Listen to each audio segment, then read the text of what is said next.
మామిడి పళ్ళ రుచులే కాదు, కపిల్ వారి 30 సంవత్సరాల నాణ్యత మరియు నమ్మకం.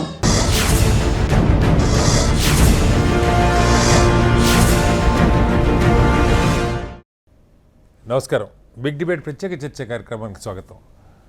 నిన్న సాయంత్రం జరిగినటువంటి కాశ్మీర్ రక్తపాతం ఇప్పటికీ కూడా ఇంకా విషాదాన్ని రగిలిస్తున్నది. ఇప్పటికీ 28 మంది ప్రాణాలు కోల్పోయినట్టు లెక్క తేల్చారు.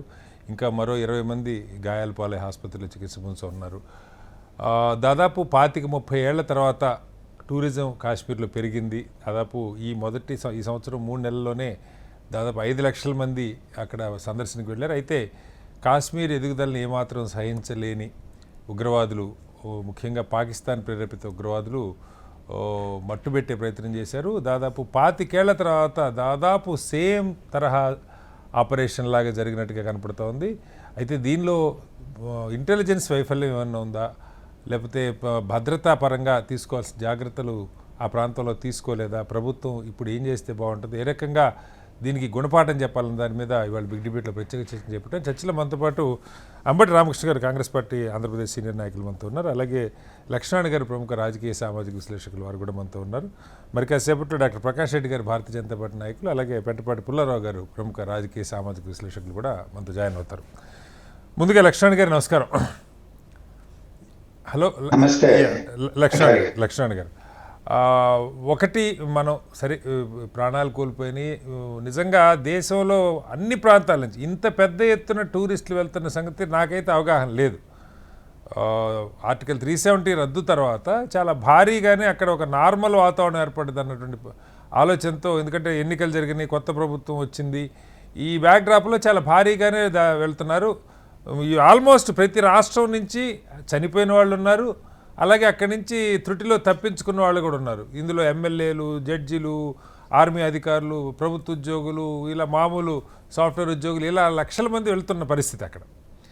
అయితే ఇప్పుడు ఏదైతే ఈ సంఘటన జరిగిందో బైసార్ అన్నది పెహల్గాంలో, ఇది టాప్ 10 టూరిస్ట్ ప్లేస్లో ఒకటిగా చెప్తున్నారు. దీన్ని మినీ స్విట్జర్లాండ్ అంటారని కూడా చెప్తున్నారు సార్.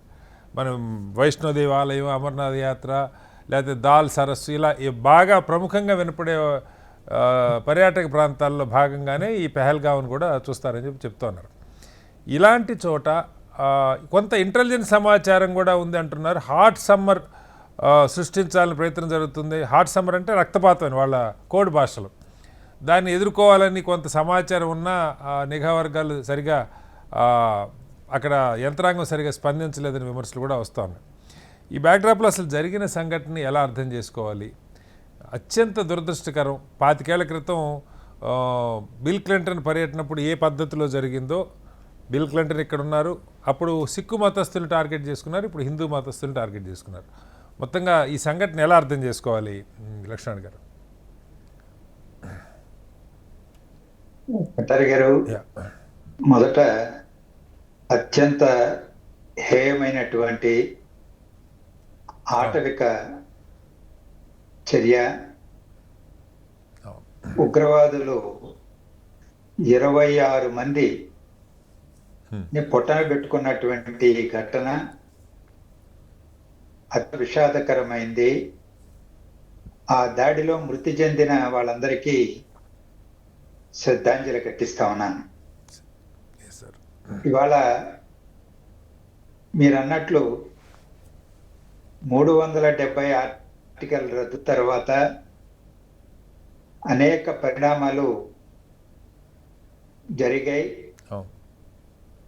ఆ రాష్ట్రం ఉనికిని కోల్పోయింది, కేంద్రపాలిత ప్రాంతాలుగా మారిపోయాయి, ఎన్నికలు జరిగాయి, ప్రశాంతంగా జరిగి ప్రజాస్వామ్య ప్రభుత్వం జమ్మూ కాశ్మీర్లో ఏర్పడింది. ఇటీవలే నాకు ఒక మిత్రుడు ఆయన రాసిన వ్యాసం కూడా పంపించారు. విజయవాడ ప్రాంతం నుంచి ఒక బ్యాచ్గా విజయవాడ, హైదరాబాద్కు సంబంధించిన వాళ్ళు అక్కడికి వెళ్ళడం, పర్యటన చేసి వచ్చినటువంటి వివరాలు. అంటే ప్రశాంతంగా ఉన్నది. ప్రజలందరూ కూడా వివిధ ప్రాంతాల నుంచి, విదేశాల నుంచి, భారతదేశం నలుమూలల నుంచి వస్తున్నారు అని ఆయన చెప్పడం జరిగింది. వాళ్లకు పర్యటన ద్వారా, టూరిజం ద్వారా వచ్చేటువంటిదే ప్రధానమైనటువంటి ఆదాయ వనరు, లైఫ్ లైన్. ఈరోజు ఇలాంటి దాడులు జరిగితే ప్రత్యేకించి పర్యాటకులనే టార్గెట్ గా చేసుకుని కాల్చి చంపడం అనేటువంటిది, ఈ ఘటన అసలు ఆ రాష్ట్ర భవిష్యత్తునే అంధకారంలోకి నెడుతుందనేటువంటి భావన సర్వత్రా వెల్లడైతున్నది. కాశ్మీర్ లోయలో గాని, జమ్మూలో గాని, అన్ని చోట్ల దేశంలో కూడా ఈరోజు రాజకీయ పార్టీలన్నీ ముక్త కంఠం ఖండించాయి. జమ్మూ కాశ్మీర్ లో ఉన్నటువంటి రాజకీయ పార్టీలు కూడా, అలాగే వివిధ ముస్లిం సంస్థలు వాళ్ళు కూడా, పెద్దలు కూడా ఇవాళ ముక్త కంఠంతో ఖండించారు. ఇస్లాంలో ఇలాంటివేమీ లేవు. ఒక్కరిని చంపినా అది దుర్మార్గమే. జీవించే హక్కును హరించేటువంటి పని ఏ మతం కూడా చెప్పదు. మనం చెప్తాం కదా సార్, టెర్రరిజానికి మతం లేదని చెప్తాం. అక్కడ పోరాడి వాళ్ళని కాపాడటం కోసం ప్రయత్నం చేసిన హార్స్ రైడర్ కూడా ముస్లిం మతానికి చెందిన వ్యక్తి కూడా ముస్లిమే. ఈరోజు హార్స్ రైడర్ గా ఉన్నటువంటి అతను వాళ్ళ చేతుల్లో ఉన్నటువంటి దాన్ని ఎంత ధైర్యం, సాహసం కావాలి, పోయి దాన్ని లాగేసుకోపోయి ఆయన ప్రాణాలు కోల్పోయాడు. అందువల్ల దీనికి మతానికి ఏ సంబంధం లేదు. ఉగ్రవాదానికి, ఉగ్రవాదానికి ఈరోజు పవల పిల్లలు లాంటి వాళ్ళు, ప్రజలు వాటిని ఈరోజు అసహించుకుంటున్నారు, ద్వేషిస్తామన్నారు, ప్రాణాలను బలిదానం చేయడానికి కూడా సిద్ధపడుతున్నారు. అన్ని మతాలు వాళ్ళు. దేశం లౌకిక వ్యవస్థను, ప్రజాస్వామ్య వ్యవస్థను పరిరక్షించబడాలి, దేశ ఐక్యత, సమగ్రత పరిరక్షించబడాలి అనేటువంటి దీంట్లో ఎలాంటి భేదాలు కనిపించడం, ప్రాణత్యాగాలకు సిద్ధమయ్యారనేటువంటిది మనం దీన్ని బట్టే అర్థమవుతుంది. కానీ ఇలాంటి ఘటనలు పదే పదే ఈ ఇటీవల కాలంలో జరగకపోయినా, పుల్వామా ఘటన మనం చూసాం, యూరి ఘటన చూసాం, ఇప్పుడు ఈ ఘటన చూస్తున్నాం. కానీ ఒకటి బాగా కాదు లక్ష్మణ్ గారు, ఇక్కడ ఆ ఉగ్రవాదుల టార్గెట్ స్పష్టంగా కనపడుతున్నది ఏంటంటే, అంతకుముందు కార్మికుల్ని చంపారు. సరే, 2020లో సిక్కు మతస్థుల్ని, పర్యాటకులు, టూరిస్టులు చంపిన తర్వాత ఈ 4-5 ఏళ్లలో అన్ని మతాల వాళ్ళని, ముస్లింలు చంపారు, సిక్కులు చంపారు, క్రైస్తవులు చంపారు. అంటే ఒక భయానక వాతావరణం. అక్కడ పనిచేయడానికి బయట వాళ్ళు ఎవరు రాకూడదు, పర్యాటకులు రాకూడదు, ఇలాంటి కొన్ని స్పష్టమైనటువంటి లక్ష్యాలు వాళ్ళు పెట్టుకున్నట్టుగా కనపడుతోంది. వాటిని మనం ఎట్లా అడ్రస్ చేయాలన్నది క్వశ్చన్ లక్ష్మణ్ గారు. ఇవాళ ప్రజల నుంచి ఆ శక్తులని పూర్తిగా దూరం చేయాలి. మానసికంగా, భౌతికంగా, అన్ని విధాలా కూడా వాళ్ళకు నిరాదరణ గురి చేయాలి. వాళ్ళు అలాంటి వాళ్ళు ఇప్పుడు కేవలం నివా వర్గాలు మాత్రమే పసిగట్టడం సాధ్యం కాదు. ప్రజలు భాగస్వాములైతే టెర్రరిజానికి వ్యతిరేకంగా వాళ్ళ కదలికలను కనిపెట్టడం సులభం, వాళ్ళని ఏరివేయడం సులభం. ఈరోజు పాకిస్తాన్ అది పనిగా ఒక టెర్రరిస్ట్ కంట్రీగా అక్కడ టెర్రరిజాన్ని పెంచి పోషించి భారతదేశం మీదకి పంపిస్తుంటే, ఈరోజు ప్రజల పరమే లేకుండా ఆ యాక్టివిటీస్ ని కరెక్ట్ చేయడం అనేటువంటిది సులభమైనటువంటిది కాదు. అందువల్లనే ఈరోజు ప్రజలు మతాలకు అతీతంగా దీన్ని చూస్తున్నారు. ప్రభుత్వం అలాగే చూడాలి. వాళ్ళను, ప్రజలను భాగస్వాములు చేయాలి, కూడగట్టాలి ప్రజల్ని. ఓకే, మళ్ళీ వస్తాను సార్ మీ దగ్గరికి. మనతో పుల్లారావు గారు, అలాగే డాక్టర్ ప్రకాష్ రెడ్డి గారు కూడా జాయిన్ అయ్యారు. పుల్లారావు గారు నమస్కారం. పుల్లారావు గారు మ్యూట్లో ఉన్నట్టున్నారు, ఒకసారి అన్మ్యూట్ చేయండి. పుల్లారావు గారు, ఇక్కడ మనకి వెంటనే అటు ప్రభుత్వం స్పందించింది. అమిత్ షా గారు శ్రీనగర్ వెళ్ళారు, అక్కడ వాళ్ళకి శ్రద్ధాంజలి ఘటించారు. అలాగే భారత ప్రధాని సౌదీ నుంచి పర్యటన షార్టన్ చేసుకొని ఆయన ఢిల్లీ చేరి వెంటనే దీన్ని సమీక్షించారు. ఇవన్నీ మనకి బాగానే ఉన్నాయి. అయితే ఇక్కడ అలాగే వివిధ దేశాల నుంచి మతాలకు అతీతంగా, ప్రాంతాలకు అతీతంగా పెద్ద ఎత్తున దీని మీద ఖండనలు వచ్చినాయి.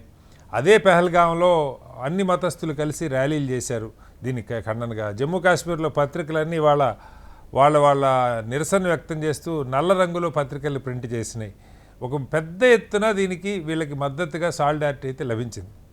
కానీ ఇక్కడ మనకు వినపడుతున్నది 2 అంశాలు వినపడుతున్నాయి. ఒకటి, ఇలాంటి దాడి జరగవచ్చు అని కేంద్ర నిఘా వర్గాలే కొంత హాట్ సమ్మర్ పేరుతో 2 దఫాలుగా హెచ్చరించినాయి. మరి అక్కడ ఎల్జీ గారు పట్టించుకోలేదా, లేకపోతే సిబ్బంది పట్టించుకోలేదా అన్నది ఒకటి.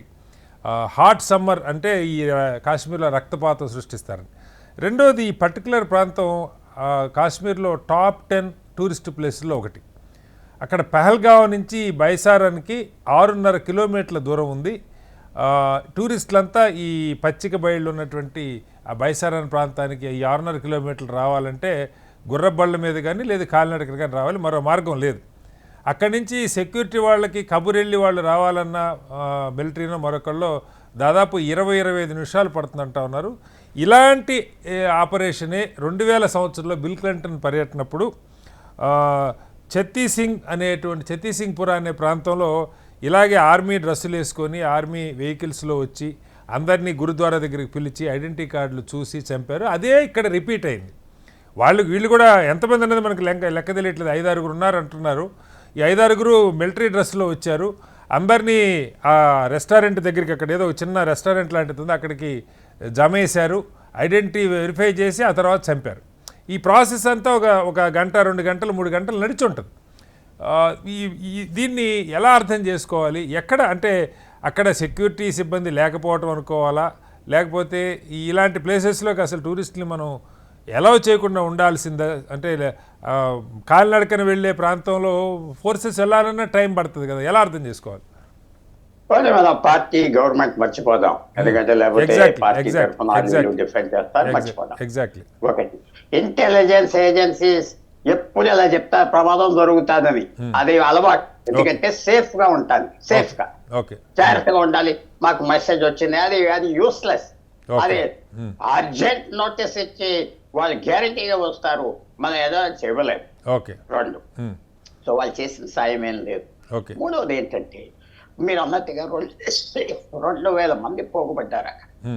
ఎవరు ఒక్క పోలీస్ మ్యాన్ లేడు, ఒక్క పోలీస్ మ్యాన్ లేడు.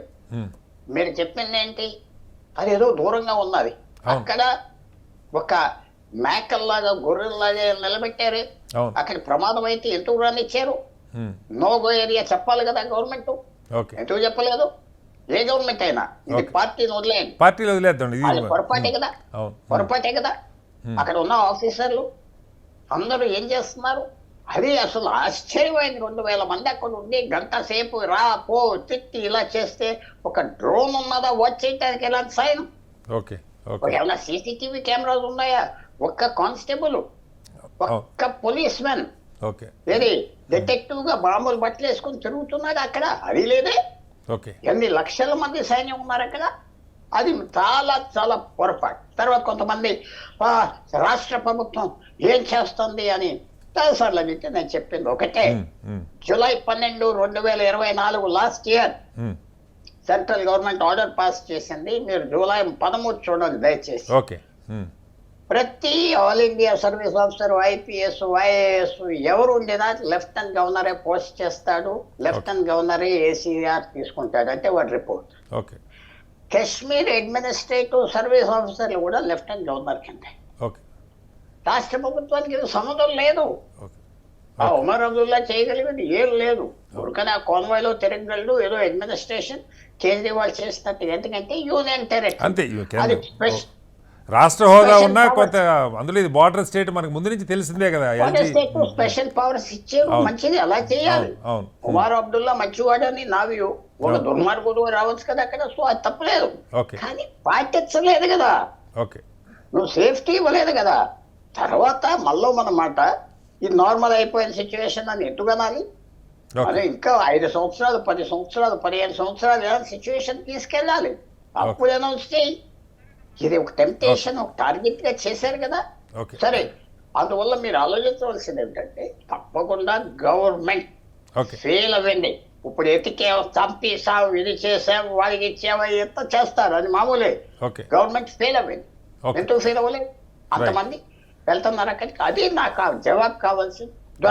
Right sir, welcome back to big debate. S Ramakrishna garu, ఇక్కడ ఇంకొక యాంగిల్లో కూడా ఒకవైపు ఒక మత మూర్ఖత్వం మూర్తిభించిన పాకిస్తాన్ ఆర్మీ చీఫ్, ఆయన 4-5 రోజుల క్రితమే ఒక భారీ ప్రసంగం చేశాడు. మన రక్తంలో కాశ్మీర్ ఇమిడి ఉంది, మనం దీన్ని వదిలిపెట్టుకోకూడదు, మన జీవనాడి, ఈ భాష అంతా వాడి మాట్లాడినది ఒకటి వచ్చింది. అట్లాగే ఇంకొక తీవ్రవాది కూడా ఇంకొక సభలో ఏప్రిల్ 18న జరిగింది, ఆయన మాట్లాడింది, మనం రివోల్ట్ చూపించాలి, వాళ్ళకి అండగా నిలబడాలి, అక్కడ మన కోసం పోరాడుతున్న వాళ్ళకని ఆయన మాట్లాడాడు. ఇలా బిట్స్ అండ్ పీసెస్గా మనకు అక్కడక్కడ కనపడతా ఉన్నాయి. ఇక్కడ ఒకటి, ఈ కేవలం హార్స్ మీద వెళ్తున్న వ్యక్తి, హార్స్ రైడరు తుపాకీ లాక్కోవటమే కాదు, వీళ్ళని కాపాడటానికి ఫస్ట్ ప్రయత్నం చేసింది కూడా అక్కడ ఈ డోలీలు అంటారు, కొంతమందిని హార్స్ రైడింగ్ కూడా నడవలేని వాళ్ళని మన పల్లకి లాంటి వాటిలో తీసుకెళ్తారు, వాళ్ళు సేవ్ చేసి కొంత బయటకు తీసుకొచ్చే ప్రయత్నం చేశారని, ముందు రెస్క్యూ ఆపరేషన్లో వాళ్ళు ఫస్ట్ ఉన్నారు. సో దీన్ని టూరిజం పెరగాలని మనం ఖచ్చితంగా కోరుకోవాలి. నిజంగా అవి చూస్తుంటే రామకృష్ణ గారు స్విట్జర్లాండ్ ఎందుకు పనికి వస్తుందా అనిపిస్తూ ఉంది. అంత అద్భుతమైనటువంటి పర్యాటక ప్రాంతాలు జమ్మూ కాశ్మీర్ సొంతం, దాన్ని ధ్వంసం చేయాలని వాళ్ళు చూస్తూ ఉన్నారు. మనం దీన్ని ప్రమోట్ చేస్తున్నాం కానీ ఆ రక్షణ కల్పించడంలో లేదు. పుల్లారావు గారు అన్నట్టు నిఘా సమాచారం వాళ్ళ వరకు వాళ్ళు సేఫ్గా ఉండడానికి ప్రతిరోజు డేంజర్ అంటే కూడా ఉపయోగం ఉండదు. నిజంగా పసిగట్టి ఆ స్థాయిలో రెడ్ అలర్ట్ లాగా అలర్ట్ చేస్తే తప్పితే రొటీన్కి భిన్నంగా పనిచేసే పరిస్థితి ఉండదు. ఎలా అర్థం చేసుకోవాలి సార్? ఇది ముందుగా ఏదైతే పిరికి పంద చర్య, హీనమైన చర్య, దుర్మార్గమైన చర్య ఉందో దాన్ని ఖండిస్తూ మృతుల కుటుంబాలకి ప్రగాఢ సానుభూతిని తెలియజేస్తా ఉన్నారు. ఓకే, సరే, రేపు దీనిపైన ఖర్గే గారి అధ్యక్షతన ఢిల్లీలో అత్యవసర సిడబ్ల్యూసీ సమావేశం ఏర్పాటు చేయడం జరిగింది. రాష్ట్రం నుంచి రఘువీరారెడ్డి గారు కూడా దాంట్లో పాల్గొంటారు. పక్కన పెట్టి కాంగ్రెస్ పార్టీ చాలా క్లియర్ గా, మీరు ఖర్గే గారు కానీ, సోనియా గాంధీ గారు కానీ, రాహుల్ గాంధీ గారు అంటే అగ్రశ్రేణి నాయకులు మొత్తం రాజకీయాలకు అతీతంగా మేము ప్రభుత్వానికి పూర్తిగా అండగా ఉంటాం, ప్రభుత్వం తీసుకునే ఏ చర్యకైనా సరే మా పూర్తి మద్దతునిస్తున్నాం, ఇది రాజకీయాలకు సమయం కాదు అని కాంగ్రెస్ పార్టీతో పాటు దేశంలో ఉన్న అన్ని రాజకీయ పార్టీలు, మేధావి వర్గం మొత్తం కూడా ఇవాళ ప్రభుత్వానికి అండగా నిలబడటం జరిగింది. సరే, ఇక్కడ చూసినప్పుడు కాన్సిక్వెన్సెస్ చూసినప్పుడు సరే, ఇంటెలిజెన్స్ రెగ్యులర్ గా హెచ్చరించేది ఒక కార్యక్రమం అయితే, ఇప్పుడు అక్కడ ఒక ఉగ్రవాద సంస్థకు చెందిన ఒక వ్యక్తి మాట్లాడటం, అదే విధంగా Pak army chief its jugular Kashmir is jugular vein of Pakistan మాట్లాడటం, ఆయన వదులుకునే ప్రసక్తే లేదని ఆయన మాట్లాడటం. సో ఇప్పుడు ఒక పక్క నుంచి ఇంటెలిజెన్స్ హెచ్చరికలు, తీవ్రవాద సంస్థ నుంచి హెచ్చరిక, అదే విధంగా పాక్ ఆర్మీ చీఫ్ నుంచి వారం రోజుల క్రితం ఒక తీవ్రమైన స్వరంతో ఒక దుర్మార్గమైన అది ఒక భాష అతను ప్రయోగించిన తరుణంలో డెఫినెట్ గా మనం అలర్ట్ అవ్వాల్సిన పరిస్థితి అయితే ఉంది సార్ అక్కడ. సో నాట్ జస్ట్ ఇంటెలిజెన్స్ హెచ్చరిస్తా ఉంటే మనం పెడచామని పెట్టడం కాదు, కానీ 2000 మంది దాదాపుగా ఒక ప్రాంతంలో గుమిగూడుతున్నప్పుడు టూరిస్టులు, గత అనుభవాలు మనకు ఉన్నాయి, ఏ రకంగా తీవ్రవాదులు ఇట్లాంటి దుశ్చర్యలకు పాల్పడతారు అనే గత అనుభవాలు మనకున్నప్పుడు 2000 మంది అక్కడ గుమికూడుతున్నప్పుడు కాలినడకన ఆర్మీ కానీ లేకపోతే పోలీస్ కానీ ఎవరు రావాలన్నా కాలినడక లేదంటే గుర్రాలు వేసుకొని రావాల్సిందే సమయంలో హైయెస్ట్ టూరిస్టులు అక్కడికి వెళ్తారు అన్న సమాచారం ప్రభుత్వం దగ్గర ఉన్నప్పుడు ఖచ్చితంగా ప్రభుత్వం నిఘా వ్యవస్థతో పాటు సెక్యూరిటీని కూడా అక్కడ డెఫినెట్ గా ప్రొవైడ్ చేసి ఉండాల్సింది. ఆ ప్రొవైడ్ చేయకుండా ఇంతమంది ప్రాణాలు కోల్పోవటంలో ఖచ్చితంగా బాధ్యత తీసుకోవాలి ప్రభుత్వం. సరే, అది ఎవరు ఏంటి ఇదంతా కూడా ఖర్గే గారు కూడా ఇవాళ ప్రెస్ మీట్ లో చెప్పారు, ఇదంతా కూడా ఇవాళ రేపు నేను మాట్లాడిన తర్వాత మాట్లాడదామన్నారు, కానీ ఖచ్చితంగా ప్రభుత్వం అయితే బాధ్యత తీసుకోవాలి. Point number 1.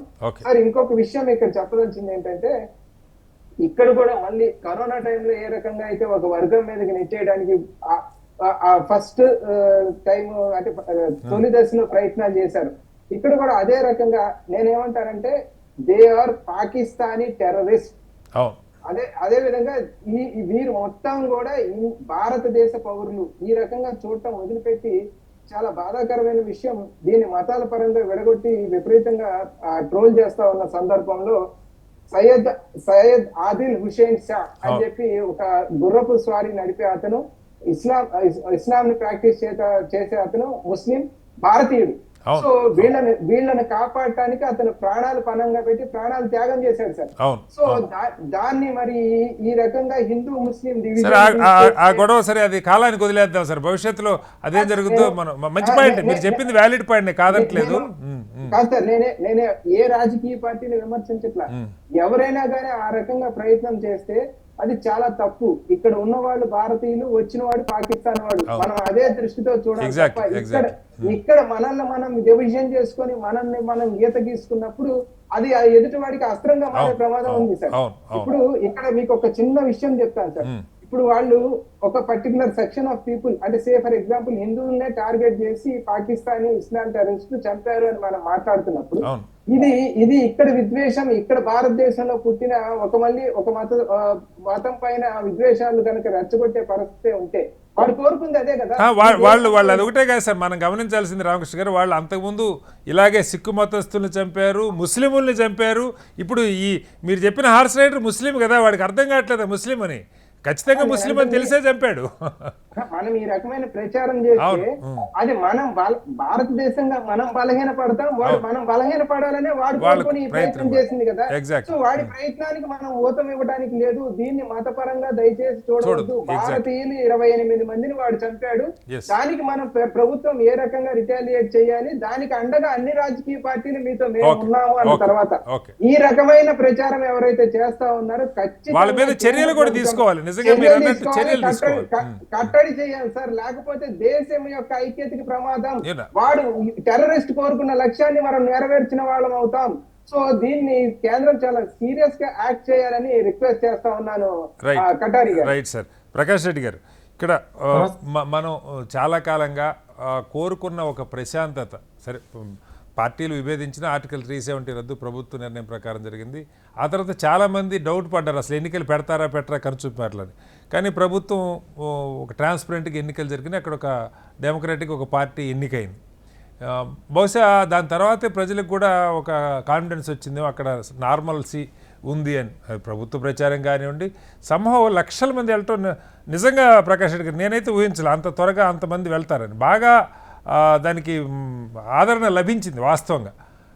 దృశ్యాలు అందులో సమ్మర్లో బ్రహ్మాండంగా ఉంటుంది, మంచు కరిగిపోయింది, ప్రశాంత వాతావరణం అనుకుని లక్షల మంది అక్కడికి వెళ్తున్న పరిస్థితుల్లో నిజంగా పార్టీలకు అతీతంగా సార్ ఆ ప్రాంతం ఇప్పుడు 5 లక్షల మంది కాదు, నిజంగా 50 లక్షల మంది వెళ్ళొచ్చు అక్కడికి పరిస్థితులు సక్రమంగా ఉంటే.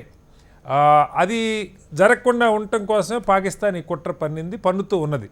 ఈ మార్గం కూడా మన అమర్నాథ్కి వెళ్ళే ఈ దారి 45 కిలోమీటర్లు పేల్గాం గుండా వెళ్తుందని చెప్పి జూలైలో అమర్నాథ్ యాత్ర ప్రారంభమవుతుంది. దాన్ని కూడా దృష్టిలో పెట్టుకొని ఈ దెబ్బ కొట్టారు. సరే, ఎలాగూ రాజకీయం, అమెరికా వైస్ ప్రెసిడెంట్ ఎక్కడ ఉన్నారు, భారత ప్రధాని సౌదీలో ఉన్నారు, ఒక ఇంటర్నేషనల్ ఇష్యూగా దీన్ని మార్చడం కోసం వాళ్ళ ప్రయత్నాల్లో 100% వాళ్ళ ప్లాన్ ఎగ్జిక్యూట్ అయింది. అయితే మనం ఎక్కడ లోపం జరిగింది, మన చర్చ మన వెహికల్స్ వెళ్ళలేని ప్రాంతంలో 6.5 కిలోమీటర్ల దూరంలో ఇంతమంది పోగైన దగ్గర కనీసం సెక్యూరిటీ లేదు, వాళ్ళని ఆదుకోవటానికి కూడా కాస్త టైం పట్టింది. ఈ కారణంగానే దాదాపు 1.5-2 గంటల పాటు ఆపరేషన్ జరిగిన సమాచారం లేకుండా అయిపోయింది. కాల్పులు జరిగిన తర్వాత మాత్రమే మన పోలీసులకి మన ఆర్మీకి సమాచారం వచ్చిందన్నది. దీన్ని ఎలా అర్థం చేసుకోవాలి ప్రకాష్ రెడ్డి గారు? ముందు మిత్రులందరికీ నమస్కారం సార్. మొదటి విషయం మీకు కూడా. రెండో విషయం ఏంటంటే, ఈ రోజు జరిగినటువంటి సంఘటన దురదృష్టకరమైన సంఘటన, చనిపోయిన వాళ్ళందరికీ కూడా 3 రోజుల పాటు సంతాప దినాలుగా భారత ప్రభుత్వం ప్రకటించింది. అవనతం చేసి జాతీయ పతాకాలను, దాన్ని ఈ సంఘటనను ఆ కోణంలో చూడాలనేది ఒక పాయింట్. పెద్దలు చాలా మంది మాట్లాడారు, తిట్టను పూర గాడి కూడా కానీ తిట్టారు. కరెక్ట్ ఈ పదాన్ని ఉపయోగిస్తారు, బాధ్యతను ఉపయోగిస్తున్నారు సార్. ప్రభుత్వ వైఫల్యం తప్ప ఇంకొక ముగ్గురు మాట్లాడలేదు సార్. అంటే లక్ష్మణ గారు అనలేదు, పుల్లారావు గారు అన్నారు, మరి రామకృష్ణ గారు కూడా అన్నారు. నేనేమంటే, ఈ రోజు ప్రభుత్వ వైఫల్యాన్ని మాట్లాడుతున్నాము అని అంటేనే మనం రాజకీయంగా ఎంత ఆలోచిస్తున్నామో అర్థమవుతుంది సార్. ప్రభుత్వ వైఫల్యం ఉందా లేదా నిర్ధారించాల్సింది సంస్థలు, మిగతా వ్యవహారాలు, మిగతా విషయాలు అన్ని బయటకు వచ్చినాక నిజాలు మనకు పత్రిక ద్వారా కావచ్చు, అక్కడ మీడియా ద్వారా కావచ్చు బయటికి రావాలి. రానంత వరకు 24 గంటలు గడవక ముందే ప్రభుత్వ వైఫల్యం అనేటువంటి పదం ఉపయోగిస్తున్నాం అంటేనే మన సెక్యులర్, మన నెత్తిలకు కింద అర్థమైపోతుంది సార్. ఇప్పుడు దురదృష్టకరమైనది, ఇప్పుడు పెద్దలందరూ మాట్లాడారు, ఒకటే విషయం మీరు కూడా మాట్లాడారు సార్. ఆ ఒక్క వ్యక్తి చాలా పవర్ఫుల్ పర్సన్, ముస్లింలు ఆ ఒక్క వ్యక్తిలో కాబట్టి ముస్లింలో మాట్లాడొద్దని నేను డైరెక్ట్ గా ఆరోపణ చేస్తున్నాను సార్. నేను కమ్యూనల్ అంటే అనండి కాక, బట్ ఈ దేశంలో ప్రపంచంలో తీవ్రవాదాన్ని ఎక్కువగా చేస్తున్నది, తీవ్రవాదానికి పాల్పడుతున్నది అందరూ ముస్లింలే. ముస్లింలందరూ సారీ ప్రకాష్ రెడ్డి గారు దయచేసి ఇవాళ ఆ కోణంలో కాకుండా, అంటే మనం ఇప్పుడు ఏ కోణంలో ఆలోచించమంటారు సార్? ఆ కోణంలో ఆలోచించకుండా నువ్వు హిందువా అయితే చంపేస్తున్నాను అన్న. అరే వాడు తీవ్రవాది సార్, వాడు టెర్రరిస్ట్ సార్. మీరే 100 సార్లు చెప్పారు టెర్రరిస్ట్కి మతం లేదని. నేను మతం ఆపాదిస్తున్నాను, నా భాషలో మతం ఆపాదిస్తున్నాను, అందుకోసమే చెప్తున్నాను మతం ఆపాదిస్తున్నాను. మీరు ప్రజలకు చూసే వాళ్ళకి నేను ఆపాదిస్తున్నాను. మీకు ఇష్టం మీరు మతం కాదు, మతం ఆపాదిస్తే గాడ్సే హిందూ కాబట్టి గాంధీని చంపాడంటావా సార్? కాదు ప్రకాష్ రెడ్డి గారు, I strongly differ with you. Godse గాంధీని చంపాడు, గాడ్సే హిందూ అంటావా? శ్రీనివాస్ గారు యూ మే డిఫర్, బట్ నేనంటుందంటే మీరు విభజించవచ్చు కాక నా అభిప్రాయం. కానీ ఈ రోజు జరిగినటువంటి సంఘటనలను సెక్యులరిజం పేరుతో ఒక వ్యక్తి కాపాడడానికి ప్రయత్నం చేసిండు కాబట్టి ఇది ముస్లిం హిందూ సమస్య అంటే కనీసం దాన్ని అంగీకరించే పరిస్థితిలో కూడా మనం లేమా ప్రకాష్ రెడ్డి గారు? ఒక హార్స్ రైడరే కాదండి, అక్కడ డోలీల్లో కూడా ఈ వాళ్ళు బుల్లెట్ గాయాలైన వాళ్ళని తీసుకెళ్లిన వాళ్ళు కూడా ముస్లింలే. ఆ పాయింట్ చర్చ వచ్చింది కాబట్టి చెప్తున్నాను నేను. నా అభిప్రాయం మొత్తం చెప్పండి. ఈ రోజు ఒక పెద్ద కాంగ్రెస్ కుటుంబ సభ్యుడు టీవీ ముందుకు వచ్చి దేశంలో హిందుత్వవాదం పెరుగుతుంది కాబట్టి మైనారిటీలు ముస్లింల క్రిస్టియన్ల యొక్క అభద్రతా భావంతో ఇటువంటి సంఘటనలు జరుగుతున్నాయని ఈ రోజు టీవీ ముందు బహిరంగంగా ప్రకటన చేశాడు. దీన్ని మనం ఒప్పుకుందామా? ఎవరు ఒప్పుకోవట్లేదు సార్, 100% ఒప్పుకోవద్దు సార్. ఎందుకు ఖండించాం ఆ వ్యక్తి మాట్లాడినటువంటి మాటల్ని? మనం ఆ వ్యక్తిని కనుక ఈడీ ఇంటర్వ్యూ చేస్తే, ఈడీ ఇంటర్వ్యూ చేస్తే మనం రోడ్డు చేస్తాము.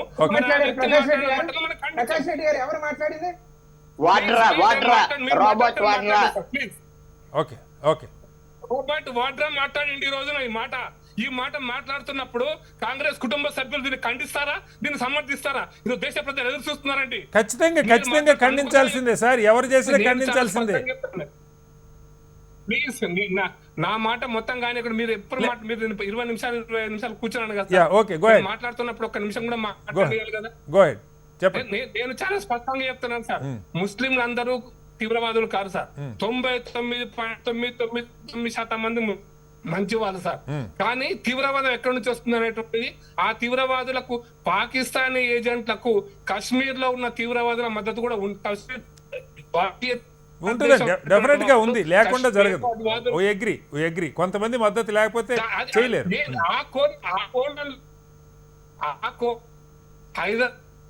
హైదరాబాద్ లో కూడా ఇటువంటి సంఘటనలు జరుగుతున్నప్పుడు లేదు హైదరాబాద్ లో ఎవరు జరగతలేరు అంటే నేను దాన్ని అందుకోసం అంటున్నా సార్. మతవాదాన్ని నేను ఇస్లాం లో చెప్పలేదు, ఇస్లాం లేదు అంటే నేను 1400 ఇస్లాం చరిత్రలో యుద్ధాలు తప్పిస్తే దయచేసి ప్రకాష్ రెడ్డి గారు మన పాయింట్కి వద్దాం, దీనికి వద్దాం. ప్రకాష్ రెడ్డి గారు ఇక్కడ రెండు అంశాలు కనపడతా ఉన్నాయి. నేను మిమ్మల్ని అడిగింది కూడా మొట్టమొదటి కూడా ఇది భద్రతా వైఫల్యం అని కూడా నేను అంటలా. మనకి పత్రికల్లో రకరకాల ఇప్పుడు భద్రతా వైఫల్యం ఇంటెలిజెన్స్ నివేదిక వచ్చినా అక్కడ సరిగ్గా చర్యలు తీసుకోలేదు, ఫారూక్ అబ్దుల్లా ఫెయిల్యూర్ అని పత్రికల్లో వార్తలు వస్తూ ఉన్నాయి. నేను అంటుంది ఎవరు ఫెయిల్యూర్ అన్నది నేను మాట్లాడలా.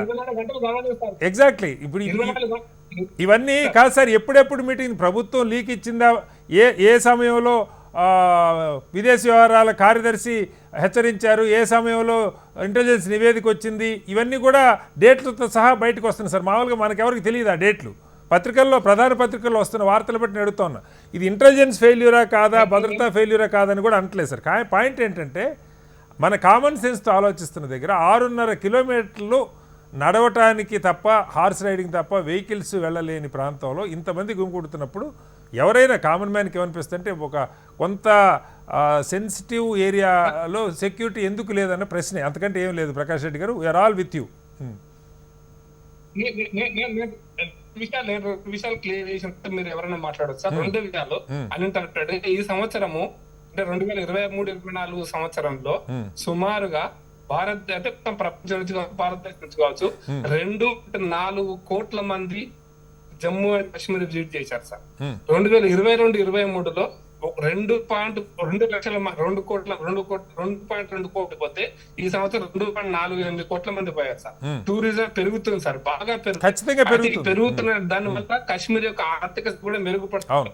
అవును. కాశ్మీర్ యొక్క ఆర్థిక పరిస్థితి కూడా మెరుగుపడుతుంది. అవును. కాశ్మీర్ యూనివర్సిటీ ఈ రోజు మంచి స్టాఫ్ రిక్రూట్ అయింది.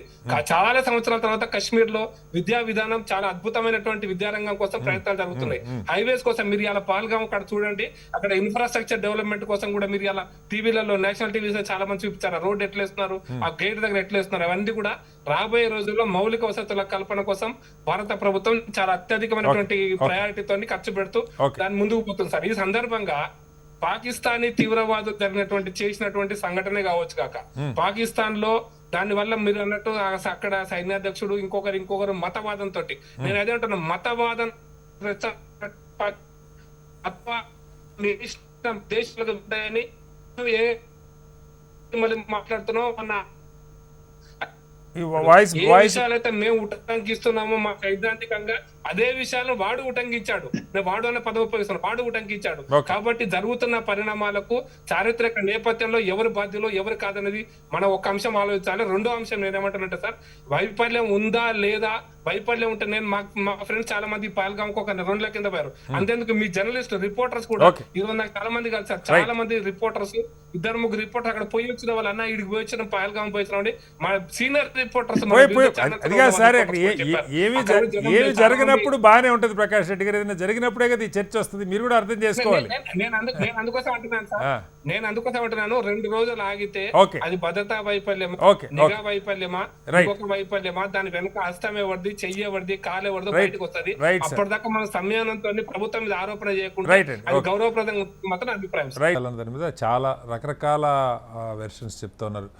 సైనిక పరంగా లేదా ఆర్థికంగా డిప్లొమాటిక్గా పాకిస్తాన్ మీద మన రివోల్ట్ అంటే దీనికి ప్రతీకారం తీర్చుకోవటానికి ఏ పద్ధతిలో దాన్ని బయట పెట్టాలి. ఇవాళ అంతర్జాతీయ సమాజం మొత్తం అయితే తీవ్రంగా ఖండించింది జరిగిన సంఘటనని. సో భారత ప్రభుత్వం ఎలా స్పందిస్తే బాగుంటుంది, దీని మీద మీ అభిప్రాయం ఏంటి? లక్ష్మణ్ గారు. యా చెప్పండి సార్, వినపడండి సార్, చెప్పండి. మొదటగా కాశ్మీరీ ప్రజలని వెంట తీసుకెళ్ళాలి. ఓకే, ఇవాళ ఘటన పైన వాళ్ళు స్పందించిన తీరు చూడండి. స్వచ్ఛందంగా బంద్ పాటించారు. అవును, పిలిపించుండొచ్చు రాజకీయ పార్టీలు, కానీ ప్రజలు భాగస్వాములయ్యారు. అవును, షాపులన్నీ మూసేసి నిరసిస్తామన్నారు. ఓకే, వాళ్లను టెర్రరిస్ట్ వ్యతిరేక పోరాటంలో అంతర్భాగం చేయాలి. ఓకే, అప్పుడే ప్రజల నుండి సమాచారం వస్తుంది ఉగ్రవాదుల కదలిక పైన, పాకిస్తాన్ కుట్రలు కుతంత్రాల పైన వాళ్ళ నుంచే సమాచారం వస్తుంది. అందువల్ల అది మొదటిది. రెండవది, అంతర్జాతీయ సమాజాన్ని భారతదేశం మరింత సమర్థవంతంగా తమ వెంట సమీకరించుకోవాలి. ఇవాళ ఘటన జరిగింది, వెంటనే స్పందించారు అమెరికా మొదలుకొని రష్యా వరకు ఇతర అనేక ప్రాంతాల నుంచి. మాజీ ముఖ్యమంత్రి మామూలుగా అయితే ఇప్పుడు ఏదో రెచ్చగొట్టుకునే ప్రకటనలు చేస్తారు, కానీ కాశ్మీర్ జమ్మూ కాశ్మీర్ మాజీ ముఖ్యమంత్రి ముఫ్తీ మహమ్మద్ ఆయన డాక్టర్ ఏం చెప్పింది, మనందరి మీద దాడి అనింది ఆమె. భారతదేశ ప్రజలందరి మీద దాడిగా ఆమె అభివర్ణించింది. ఏదో ఒక ముస్లింలపైనో లేకపోతే పర్యాటకులపైనో ఒక వ్యక్తులపైన దాడిగా కాకుండా దేశ ప్రజలందరి మీద మనందరి మీద దాడి. దాన్ని ముక్తఖండంతో ఖండించడమే కాదు, వాళ్ళను పసిగట్టాలి, వాళ్ళను కఠినంగా శిక్షించాలని చెప్తున్నారు అందరూ కూడా. ఒకే వాయిస్ రాజకీయాలకు అతీతంగా మాట్లాడాల్సినటువంటి తరుణం ఇది. స్థానిక ఇంటెలిజెన్స్ లేకపోతే భద్రతా దళాలు వైఫల్యం ఎంత ఏంటి అనేది రేపు ఎల్లుండి తర్వాత వాటిని తెలుసుకోవచ్చు, వాటిని సెటరైజ్ చేసుకునే ఏర్పాటు చేయవచ్చు. కానీ ఇవాళ టెర్రరిజానికి మతానికి ముడిపెట్టకూడదు. ఇవాళ కొంతమంది అది జరిగిందో లేదో అని నాకైతే అనుమానమే. ఏ మతం అని అడిగి చంపారని దానికి ఆ రంగు పులిమేటువంటి అవసరమే లేదు. ఒకవేళ జరిగింది అనుకుందాం సార్, వాడు పాకిస్తాన్ మూర్ఖుడు, మతం తలకెక్కిన మూర్ఖుడు అనుకుందాం, ఆ భాష మనం కూడా మాట్లాడక్కర్లేదు కదా. అందుకే వాడు టెర్రరిస్ట్ అయ్యాడు కదా. అదే కదా ఇప్పుడు వాళ్ళు వచ్చిందే వాళ్ళు వచ్చిందే ఇక్కడ మత ఘర్షణలు సృష్టించడానికి, yes. మతాల మధ్య అగాధాన్ని పెంచడానికి, దేశ సమైక్యతని ఐక్యతను దెబ్బకొట్టడానికి, శాంతి భద్రతల సమస్యను సృష్టించడానికి భారతదేశం మీద దాడిది. మరో పొరుగు దేశంగా ఉన్నటువంటి పాకిస్తాన్ నుంచి వచ్చినటువంటి ఇన్ఫిల్ట్రేటర్ చేసినటువంటి పనిని భారతదేశంలో ఉన్నటువంటి ప్రజలకు, ఒక తరగతి ప్రజానీకానికి ఆపాదించడమే తప్పు. ఈ రోజు వాళ్ళందరూ ఎందుకు వీధుల్లోకి వచ్చారు? వాళ్ళు ఎందుకు నిరసిస్తున్నారు? ఎందుకు బంద్ చేశారు? ఇవి మనం అందుకని భారతీయులంతా ఒక్కటే, ఉగ్రవాదాన్ని తుదముట్టించాలి, సమాధి కట్టాలి. ఇది మన ముందున్నటువంటి కర్తవ్యంగా భావించాలి. Right, welcome back to big debate. S Pullarao garu, 1 minute లో ప్రభుత్వం ఏ రకంగా ముందుకెళ్తే బాగుంటుంది మీ అభిప్రాయం? ఒకటి, మన మిత్రులందరూ చెప్పినట్టుగా బాగా ఆలోచించాలి. తొందరగా ఏదో సర్జికల్ స్ట్రైక్ అనేది మాత్రం చేయకూడదు. ప్రపంచం అంతా వాడి ఇది ఎవరైతే వెనకాల ఉన్నారో వారు చెప్పినట్టుగా ప్రకాష్ రెడ్డి గారు పాకిస్తాన్ ఉంటే పాకిస్తాన్ తీసే పరిస్థితి అవ్వాలి. రెండోది, ఈ క్రికెట్ మ్యాచెస్ అయ్యి ఆఫ్ చేయాలని నేను నిన్నటి నుంచి మొత్తం ఏ ఛానల్ దొరికినా చెప్తున్నా, మనకి పాకిస్తాన్ క్రికెట్ ఆడుకోవడం, వాళ్ళకి మనకి స్నేహం లేదు. అది చాలా పెద్ద ఇష్యూ. ఒక పక్కన క్రికెట్ ఆడుతున్నారు, ఒక పక్కన చేస్తున్నారు. ఇది సైకలాజికల్ గా సీరియస్ గా ప్రజలు తీసుకోవట్లేదు. అందువల్ల ఈ క్రికెట్ అనేది బ్యాన్ చేయాలి.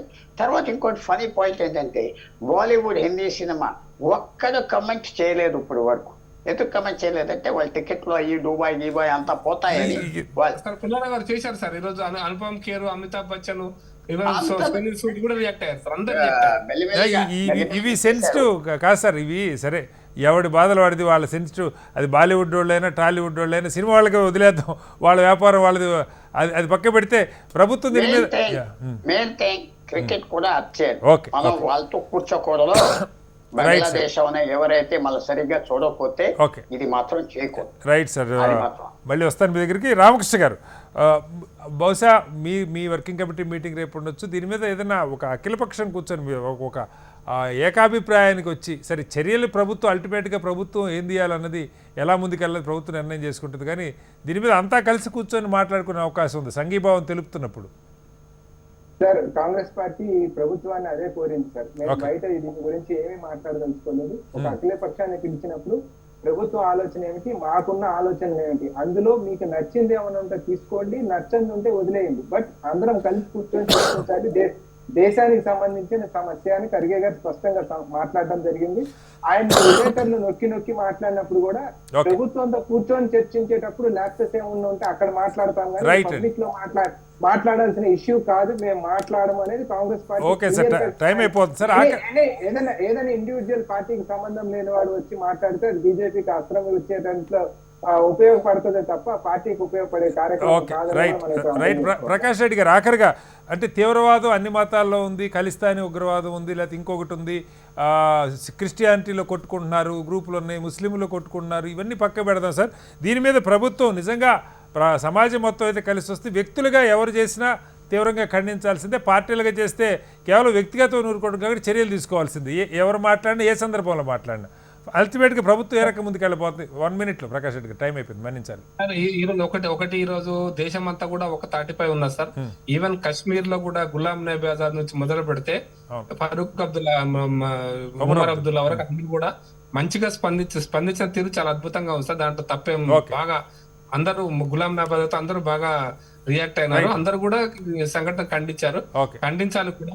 అయితే ఒకటి ఏంటంటే మనం తొందరపాటుగా ఇది పలానా సంస్థ, పలానా వ్యక్తి, పలానా మతం, పలానా అని మనం ఇప్పుడే తొందరపాటు రాకుండా ప్రభుత్వం నుంచి, ఇంటెలిజెన్స్ వ్యవస్థ నుంచి, ఎన్ఐఏ నుంచి మీరు ప్రభుత్వం ప్రకటన చేస్తే అర్థమవుతుంది సార్, లేకపోతే పాకిస్తాన్ ప్రేరేపిత ఉగ్రవాదం అని అనుకుంటున్నాం. శ్రీనివాస్, ఇప్పుడు క్యాబినెట్ మీటింగ్ జరుగుతుంది. పొద్దున ప్రధానమంత్రి రాగానే ఎన్ఐఏ మీటింగ్ కూడా పెట్టారు. National security cabinet committee national security meeting కూడా అవుతుంది. స్టాక్ అంటే వాళ్ళ డిఫెన్స్ నుంచి కూడా ఇన్ఫర్మేషన్ వస్తుంది. కాబట్టి అన్ని సమాచారం తీసుకొని మనం కంక్లూజన్ పెట్టి అప్పుడు పార్లమెంట్ లోపల గానీ పార్లమెంట్ బయట గానీ అఖిల పక్షం అని కాదు, కాంగ్రెస్ పార్టీ ప్రతిపక్ష పార్టీగా, ప్రధాన ప్రతిపక్ష పార్టీగా సలహాలు ఇవ్వచ్చు. Welcome back to big debate. మనతో హెచ్ఎంటీవీ మాతృ సంస్థ కపిల్ గ్రూప్కి సంబంధించిన నరేష్ గారు జమ్మూ కాశ్మీర్లో శ్రీనగర్లో ఉన్నారు. వారు ఈ పహల్గాం ప్రాంతంలో దగ్గరలోనే సంఘటన జరిగినప్పుడు ఉన్నారు. అక్కడ ఏం జరిగింది, పరిస్థితి ఎలా ఉందన్నది నరేష్ గారు మనకి ప్రత్యక్షంగా అక్కడి నుంచి ఎక్స్ప్లెయిన్ చేస్తారు. నరేష్ గారు చెప్పండి, ముందు మీతో పాటు ఉన్న మన ఇక్కడి నుంచి వెళ్ళిన వాళ్ళంతా క్షేమంగా ఉన్నారా? సార్ ఇక్కడ మేమంతా క్షేమంగానే ఉన్నాం. నిన్న మేము 3 గంటలకు ల్యాండ్ అయ్యాము. వచ్చిన తర్వాత మేము మాకు తర్వాత న్యూస్ తెలిసింది 5 గంటలకి. మాకు దూరంగానే ఉంది. మేము ఆల్రెడీ హోటల్ రూమ్ లో చాలా భద్రంగా ఉన్నాము. ఎట్లాంటి 4 స్టార్ హోటల్లో హ్యాపీగా ఉన్నాము. ఎవరికి ఎలాంటి ఇబ్బంది లేదు. ఇక్కడ ఫుడ్ గానీ ఎట్లాంటి ఇబ్బంది లేదు. ఒకటే ఏంటంటే ఆ సిచ్యువేషన్ జరిగింది కాబట్టి బయటకు వెళ్ళడం సేఫ్ కాదు కాబట్టి ఇక్కడ ఉండాల్సి వస్తుంది అంతే తప్ప మాకు ఎలాంటి ఇబ్బంది లేదు సార్. కదా బయట ప్రచారం ఎలా జరుగుతుంటే సార్ చాలా మన తెలంగాణ వాళ్ళంతా చిక్కుకుపోయారు, వీళ్ళని రక్షించాలి, హోటల్లో సేఫ్ గా ఒక పర్సన్ పానిక్ అయిపోయి అతను చేశాడు. అలాంటిది ఏం లేదు సార్. ఇక్కడ తప్పిపోయాయి సార్. మీ కెమెరా కొంచెం ఇలా హారిజాంటల్ గా పెట్టండి సార్. Yes, okay. మీ కెమెరా మాట్లాడండి నరేష్ గారు. చెప్పండి. అదే నిన్న వచ్చాము. ఒక పర్సన్ మాత్రమే పానిక్ అయ్యారు కాబట్టి ఆయన ఏదో వీడియో చేసి పెట్టాడు కానీ ఎట్లాంటి ఇబ్బంది లేదు సార్. ఇక్కడ అంతా సేఫ్ గా ఉన్నాము. ఇబ్బంది కానీ చిక్కుకుపోయినట్టు కానీ ఎట్లాంటిది లేదు. మాకు రిటర్న్ ఫ్లైట్ 25th రోజు సేఫ్ గా హైదరాబాద్ రీచ్ అవుతాం. సో మీ కెమెరా ఇలా తిప్పండి. మీతో పాటు ఉన్న వాళ్ళు ఒకళ్ళిద్దరితో మాట్లాడించండి సార్, వాళ్ళ అభిప్రాయాలు కూడా విందాం. అలా ఉంచండి సార్, కెమెరా అలా ఉంచండి. సార్ ఇక్కడ గ్రూప్ టీమ్ కూడా వాళ్ళు టూర్ కూడా ఫుడ్ గానీ వాటర్ గానీ అన్ని బాగానే ప్రొవైడ్ చేస్తున్నారు. ఇక్కడ ఎలాంటి ఇబ్బంది అనేది ఎవరికి లేదు. మీరు చూడొచ్చు ఇక్కడ కూడా అందరు సేఫ్ గానే ఉన్నాం. హ్యాపీగా రిటర్న్ ఫ్లైట్ 25th రోజు ఉంది. అందరం వచ్చేస్తాం సేఫ్ గానే. ఎలాంటి ప్రాబ్లం లేదు. ఎవరు ఆందోళన చెందాల్సిన అవసరం లేదు. అక్కడ బయట మీకు సెక్యూరిటీ అదంతా ఉందా సార్? హోటల్ బయట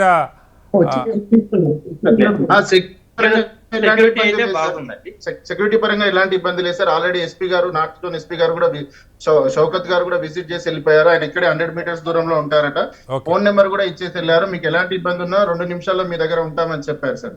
ఓకే. ఎవ్రీ 10 feet కూడా మిలిటరీ ఫోర్సెస్ ఉంది ఇక్కడ. మీలాంటి వాళ్ళు కూడా పోస్టులు పెట్టండి సార్. ఇక్కడ సేఫ్గా ఉన్నాము, కంగారు ఏం లేదు, ప్రశాంతంగా. ఎందుకంటే ఒక ఆందోళన, రకరకాల సోషల్ మీడియా వచ్చిన తర్వాత చిన్నది వచ్చినా కూడా భయాన్ని స్ప్రెడ్ చేస్తున్న పరిస్థితి. ఇక్కడంతా అందరూ చాలా సేఫ్ గా ఉన్నామండి. టైంకి ఫుడ్ దొరుకుతుంది, సేఫ్టీగా హోటల్లో ఉన్నాము. దురదృష్టం ఏంటంటే మీరు చూడాలనుకుని చూడలేకపోవచ్చు. Thank you sir. ముందు చాలా సంతోషంగా ఉంది మిమ్మల్ని అందరినీ అక్కడ. Okay, okay, right sir. Thank you. ముందు ఇక్కడ ఉన్న వాళ్ళందరికీ ధైర్యాన్ని ఇచ్చారు. Thank you very much Naresh garu. Ramakrishna గారు, మీరు చూస్తూ ఉన్నారు అంటే ఒక సంఘటన జరిగినప్పుడు ఎంత ప్యానిక్గా మారుతుందంటే వెంటనే ప్రజల్లో కూడా ధైర్యంగా ముందుకెళ్లే, ఏదైతే ఉగ్రవాదులు కుట్ర పన్నారో ఆ కుట్రను భగ్నం చేయాల్సిన అవసరం కూడా ఉంది. అయితే ప్రభుత్వం రక్షణ తీసుకోవాలి. ఏం చెప్తారు సార్? ఉగ్రవాదులు ఏదైతే కోరుకున్నారో అదే కదా వారు దేశమంతా ప్యానిక్ కావాలి, మరి ముఖ్యంగా జమ్మూ కాశ్మీర్ ప్యానిక్ కావాలనేది వారు కోరుకున్న విషయం. ప్రభుత్వం ఇప్పుడు సెక్యూరిటీ ఇదంతా నీట్ గానే ప్రొవైడ్ చేస్తుంది. వీఆర్ సేఫ్ అని వాళ్ళందరూ చెప్తా ఉన్నప్పుడు మిగతా దేశం అంతా కూడా డెఫినెట్ గా ఒక ప్యానిక్ సిచ్యువేషన్ జరిగింది, జరగకూడనే జరిగింది.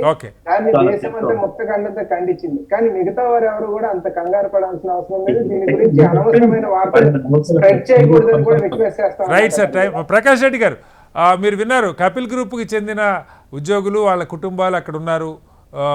వాళ్ళందరూ చాలా ధైర్యంగా ఉన్నారు, భయపడాల్సిన లేదు. దురదృష్టకర సంఘటన జరిగింది కానీ కాకపోతే పాపం ఇవాళ ఆల్రెడీ 23 2 రోజులే ఉంది. వాళ్ళు చూడాలనుకుని చూడనిస్తారో లేదో తెలియదు కానీ బట్ ధైర్యంగా ఉన్నారు. ఈ ధైర్యం అందరికీ కావాల్సిన పరిస్థితి మీద ఏం చెప్తారు ప్రకాష్ రెడ్డి గారు? సార్, కాశ్మీర్ లో వాళ్ళు మన తెలుగు వాళ్ళు చిక్కుకున్నారనేటువంటి వార్త అయితే వచ్చింది కానీ బట్ అందరూ సేఫ్ గా ఉంటారు. పక్కా జరిగిన సంఘటన వచ్చి పానిక్ కావాల్సిన అవసరం లేదు. అందరూ కూడా దేశం అంతా వాళ్ళ కాశ్మీర్ ప్రజల వెంబడి ఉంది. కాశ్మీర్ లో ఉన్న వాళ్ళకి సహకరించేది సిద్ధంగా ఉన్నారు కాబట్టి అందరూ ధైర్యంగా ఉండాలి, ధైర్యంగా తిరిగి రావాలి. వీలైతే ఇంకా ఒక అడుగు ముందుకేసి ధైర్యంగా ఉంటే 4 అడుగులు బయట తిరిగినా కూడా ఇబ్బంది లేదు. సినిమాలకు కాకుండా జాగ్రత్త పడితే బాగుంటుంది. Thank you. మొత్తంగా ఒక దురదృష్టకర సంఘటన జరిగిన దాని మీద నిజంగా ఇది భద్రతా వైఫల్యమా లేకపోతే ఇంటెలిజెన్స్ వైఫల్యమా, సెక్యూరిటీ ల్యాబ్స్ అన్న దాని మీద ప్రభుత్వం 2-3 రోజుల్లో ఒక పూర్తిస్థాయి అంచనాకి నివేదిక వచ్చే పరిస్థితుంది. ఏదైనా పాక్ ప్రేరేపిత ఉగ్రవాదం అనుకుంటే మాత్రం ధీటైన రీతిలో సమాధానం చెప్పాల్సిన అవసరం ఉన్నది.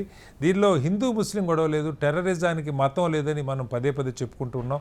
అక్కడ చంపిన ఉగ్రవాదులు మతం అడిగి చంపితే మతంతో సంబంధం లేకుండా కాపాడిన ఒక హార్స్ రైడర్ కూడా అదే మతానికి చెందినవాడు, దీన్ని దృష్టిలో పెట్టుకోవాలని కోరుకుందాం. చర్చలో పాల్గొన్న ప్రకాష్ రెడ్డి గారికి, అంబటి రామకృష్ణ గారికి, పెంటపాటి పుల్లారావు గారికి, అలాగే లక్ష్మణ్ గారికి ప్రత్యేక ధన్యవాదాలు. ఇది వాళ్ళ బిగ్ డిబేట్. రేపు మరొస్తాం, మళ్ళీ కలుద్దాం. నమస్కారం, సెలవు.